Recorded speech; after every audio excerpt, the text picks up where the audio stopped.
حضرت امام ابو حنیفہ رحمۃ اللہ علیہ اور ائمہ مجتہدین 4 ہیں جن کی مسلمان پیروی کر رہے ہیں اور ملکوں کے ملک ان کی پیروی کرتے ہیں۔ سعودیہ میں چلے جائیں، وہ امام احمد ابن حنبل رحمۃ اللہ علیہ کی فقہ پر عمل کرتے ہیں، ان کو حنبلی مسلک کہتے ہیں۔ افریقی ممالک میں چلے جائیں، وہاں پر حضرت امام مالک رحمۃ اللہ علیہ کی فقہ پر عمل ہوتا ہے، وہ مالکی کہلاتے ہیں۔ ملائیشیا، انڈونیشیا، مصر کی طرف چلے جائیں تو وہاں پر حضرت امام شافعی رحمہ اللہ کی فقہ پر عمل ہوتا ہے اور وہ شافعی کہلاتے ہیں۔ پاکستان، بنگلہ دیش، ہندوستان، افغانستان، یہ قریب کے جتنے ممالک ہیں، یہاں پر فقہ حنفی کا رواج ہے۔ حضرت امام ابو حنیفہ رحمۃ اللہ علیہ کی فقہ پر عمل کیا جاتا ہے اور حنفی کہلاتے ہیں۔ تو چاروں ائمہ میں سے کوئی بھی امام اس بات کا قائل نہیں ہے کہ جب امام قرات کر رہا ہو تو پیچھے مقتدی قرات کرے۔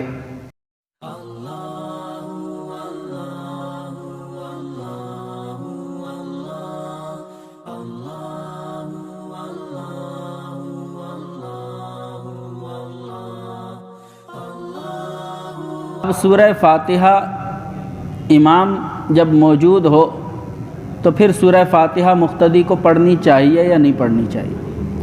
تو اس بارے میں ہمیں قرآن پاک کی ایک اور آیت رہنمائی دلاتی ہے۔ قرآن پاک میں اللہ تعالیٰ نے ارشاد فرمایا وَإِذَا قُرِئَ الْقُرْآنُ فَاسْتَمِعُوا لَهُ وَأَنصِتُوا لَعَلَّكُمْ تُرْحَمُونَ کہ جب قرآن کی قرات ہو تو غور سے اس کو سنو، غور سے اس کو سنو۔ اسی لیے جب قرآن کی تلاوت ہو رہی ہوتی ہے تو کہتے ہیں میں خاموش ہو جاؤ، قرآن کی تلاوت ہو رہی ہے، غور سے سنو۔ بیچ میں بولنا بے ادبی ہے، بیچ میں بات کرنا بے ادبی ہے، بلکہ سننے کا حکم ہے کہ اب غور سے سنو۔ جب امام صاحب قرات شروع کر رہے ہیں تو حکم کیا ہوا کہ اب غور سے سنو۔ پڑھنے کا حکم نہیں ہے کہ امام آگے قرات کر رہا ہے تو تم بھی پڑھو، بلکہ حکم کیا مل رہا ہے وَإِذَا قُرِئَ الْقُرْآنُ فَاسْتَمِعُوا لَهُ کہ جب قرآن کی قرات ہو تو غور سے سنو۔ اب نمازیں 2 قسم کی ہیں، ایک وہ نماز ہے جس میں امام زور سے قرات کر رہا ہے، اس میں تو غور سے سنیں گے۔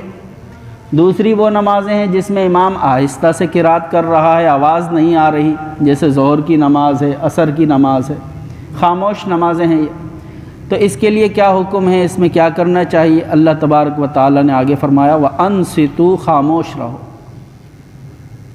خاموش رہو۔ جس میں قرات ہو رہی ہے اس میں غور سے سنو، اور جس میں قرات ہو رہی ہے آواز نہیں آ رہی اس کے لیے دوسرا حکم دے دیا وَأَنصِتُوا خاموش رہو۔ یعنی قرات تو ہو رہی ہے امام صاحب کی، وہ تو پڑھ رہے ہیں، اب آپ کا فرض کیا بنتا ہے کہ خاموشی اختیار کریں۔ تو نبی پاک صلی اللہ علیہ وسلم نے صحابہ کو دین سکھایا۔ صحابہ میں سے پھر بڑے صحابہ خلفائے راشدین ہیں، حضرت ابوبکر صدیق رضی اللہ تعالیٰ، حضرت عمر فاروق، حضرت علی، حضرت عثمان غنی رضی اللہ تعالیٰ۔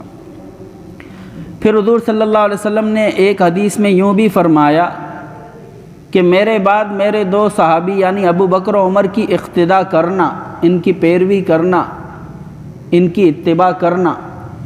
تو اس لیے سب سے پہلے خلفائے راشدین کے عمل کو بھی دیکھا جاتا ہے کہ خلفائے راشدین نے جو نمازیں پڑھائی ہیں اور پڑھی ہیں تو ان کا طریقہ کیا تھا، کیونکہ انہوں نے خود دین حضور سے سیکھا ہے، حضور کے پیچھے ساری عمر نمازیں پڑھی انہوں نے، جب سے مسلمان ہوئے، جب سے نمازیں فرض ہوئیں، حضور کی وفات تک وہ حضور کے پیچھے نمازیں پڑھتے رہے۔ تو صحابہ کرام کا طریقہ ہمیں یہی سکھاتا ہے کہ حضرت عمر رضی اللہ تعالیٰ، حضرت علی رضی اللہ تعالیٰ، حضرت عثمان غنی ہو گئے، کوئی بھی بڑے صحابہ میں سے ایسے صحابی نہیں ہے جو حضور صلی اللہ علیہ وسلم کے پیچھے قرات کرتا ہوا ہو۔ بلکہ ایک صحابی حضرت ابو ہریرہ رضی اللہ تعالیٰ عنہ سے ان کے ایک شاگرد نے پوچھا کہ جب امام قرات کرے تو ہمیں کیا کرنا چاہیے؟ تو فرمایا وَإِذَا قَرَأَ الْإِمَامُ فَأَنصِتْ جب امام قرات کرے تو خاموش رہو۔ تو اور اگر پڑھنی ہی ہے، بولا اگر آواز نہیں آ رہی ہے تو فرمایا کہ اقرأ بہا فی نفسک اپنے دل میں پڑھو، دل میں پڑھو، دل میں پڑھنے کا کیا مطلب ہوتا ہے؟ دل میں جو پڑھنا ہوتا ہے اس میں ہونٹ نہیں ہلتے، وہ دل میں خیالات ہوتے ہیں، دل میں سوچ ہوتی ہے۔ جیسے ابھی بیٹھے ہوئے ہیں ہم لوگ یہاں پر، ہمارے دل میں بہت ساری باتیں چل رہی ہیں لیکن ان کی آواز نہیں آ رہی باہر، نہ اس میں ہونٹ ہل رہے ہیں، لیکن دل ہی دل میں تصور چل رہا ہے باتوں کا۔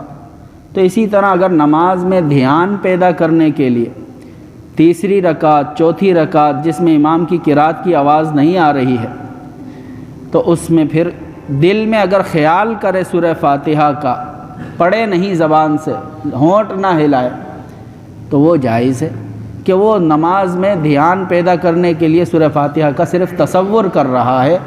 تصور کرنے کو قرات نہیں کہتے، تصور کرنے کو پڑھنا نہیں کہتے، تصور کرنے کو سوچنا کہتے ہیں۔ سوچنے سے منع نہیں ہے، پڑھنے سے منع ہے۔ وَإِذَا قُرِئَ الْقُرْآنُ فَاسْتَمِعُوا لَهُ وَأَنصِتُوا لَعَلَّكُمْ تُرْحَمُونَ۔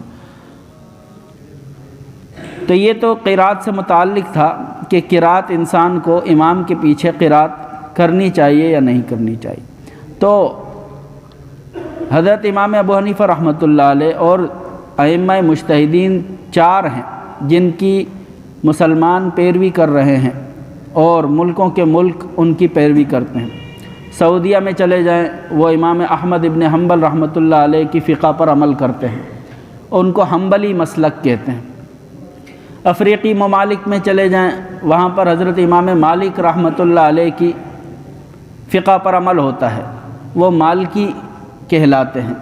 ملائیشیا، انڈونیشیا، مصر کی طرف چلے جائیں تو وہاں پر حضرت امام شافعی رحمہ اللہ کی فقہ پر عمل ہوتا ہے اور وہ شافعی کہلاتے ہیں۔ پاکستان، بنگلہ دیش، ہندوستان، افغانستان، یہ قریب قریب کے جتنے ممالک ہیں یہاں پر فقہ حنفی کا رواج ہے۔ حضرت امام ابو حنیفہ رحمۃ اللہ علیہ کی فقہ پر عمل کیا جاتا ہے اور حنفی کہلاتے ہیں۔ تو چاروں ائمہ میں سے کوئی بھی امام اس بات کا قائل نہیں ہے کہ جب امام قرات کر رہا ہو تو پیچھے مقتدی قرات کرے، کوئی بھی اس کا قائل نہیں۔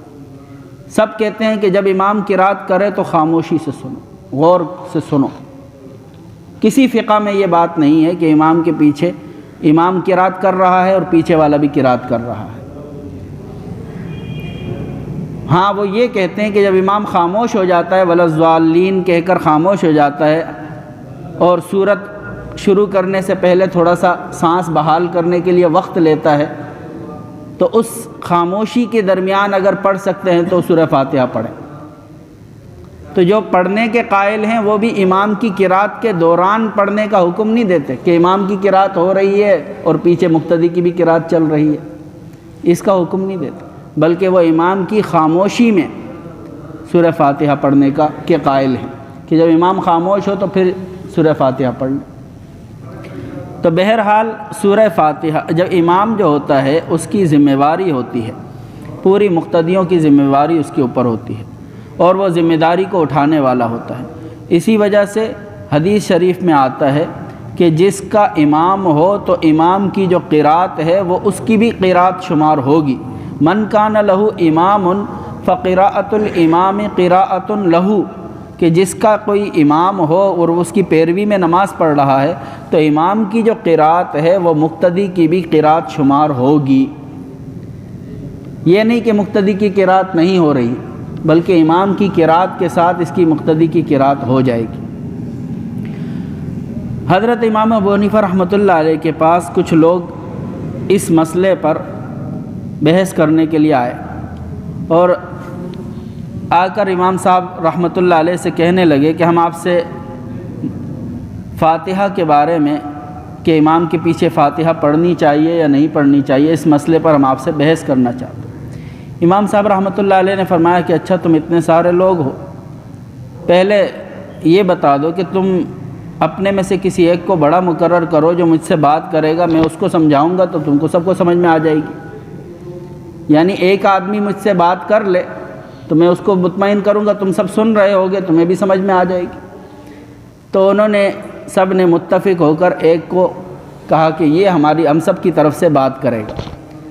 پھر امام صاحب رحمۃ اللہ علیہ نے کہا اچھا، تم نے اس کو مقرر کر دیا سب نے اپنی طرف سے؟ تو انہوں نے کہا ہاں، یہ ہم سب کی طرف سے نمائندہ ہے۔ کہا اس کی بات جو ہوگی وہ تم سب کی بات ہو جائے گی؟ اگر اس نے بات جو کہے گا وہ تم سب کی بات ہے؟ کہا ہاں ہم سب کی بات اب یہ کرے گا۔ کہا بس جس مسئلے کے لیے آئے تھے وہ تو حل ہو گیا۔ جب تم نے ایک کو آگے کر دیا ہے اور اس کی بات تم سب کی بات ہو گئی، تو مقتدیوں نے جب امام کو آگے کھڑا کر دیا اور اللہ کے سامنے وہ درخواست پیش کر رہا ہے، الحمدللہ رب العالمین سے لے کر ولاضالین تک دعا پیش کر رہا ہے، درخواست کر رہا ہے، تو اس کی درخواست سب کی درخواست کیوں نہیں ہو رہی؟ اس کی بات سب کی بات ہے، پھر سب کی ایک ہی بات ہے جس کے لیے اس کو آگے کیا ہوا ہے۔ تو وہ جب سب کی درخواست اللہ کے سامنے پیش کرتا ہے تو پیچھے والے سارے کیا کہتے ہیں؟ آمین۔ آہستہ سے کہیں یا زور سے کہیں وہ الگ مسئلہ ہے، لیکن آمین سب کہتے ہیں۔ تو جب آمین کہتے ہیں تو درخواست پر آمین کہنا ایسا ہے جیسے محلے والوں نے ایک درخواست لکھی، سب کی اس پر سائن لے لیے، ایک درخواست پر سب کے سائن ہو گئے۔ سب کے سائن کا کیا مطلب ہے کہ یہ درخواست پورے محلے والوں کی طرف سے، جس کی بھی سائن ہے ان سب کی یہ درخواست ہے۔ آمین کہنا بھی گویا کہ اس پر مہر لگانا ہے، گویا کہ درخواست پر سائن کرنا ہے کہ امام صاحب جو دعا کر رہے ہیں ہم سب اس پر آمین کہہ رہے ہیں۔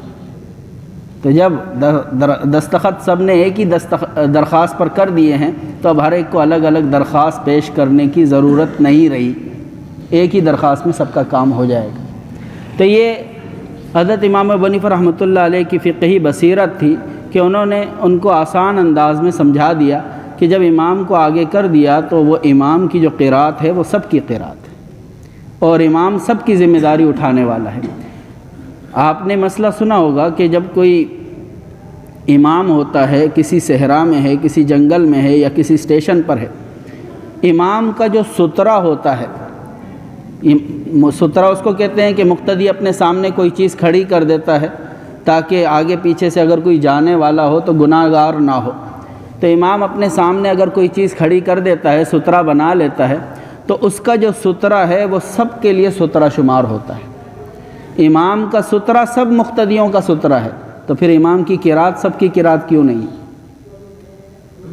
جب اس کی آگے کھڑی ہوئی چیز لکڑی وہ سب کے لیے لکڑی بن گئی کہ اب دوسرے مقتدیوں کے سامنے اگر کوئی گزرے تو ان کو گناہ نہیں مل رہا، کیونکہ وہ امام کے سامنے سے نہیں گزر رہے۔ امام کا سترہ لگا ہوا ہے تو وہ گزرنا جائز ہو گیا، وہ آگے پیچھے گزر رہے ہیں۔ ظاہر سی بات ہے جب سترے کے پیچھے سے کوئی گزرے گا تو وہ جو اتنے سارے مقتدی کھڑے ہوئے ہیں اس طرف اور اس طرف، تو ان کے سامنے سے بھی گزر رہا ہے، وہ صرف امام کے سامنے سے تو نہیں گزر رہا۔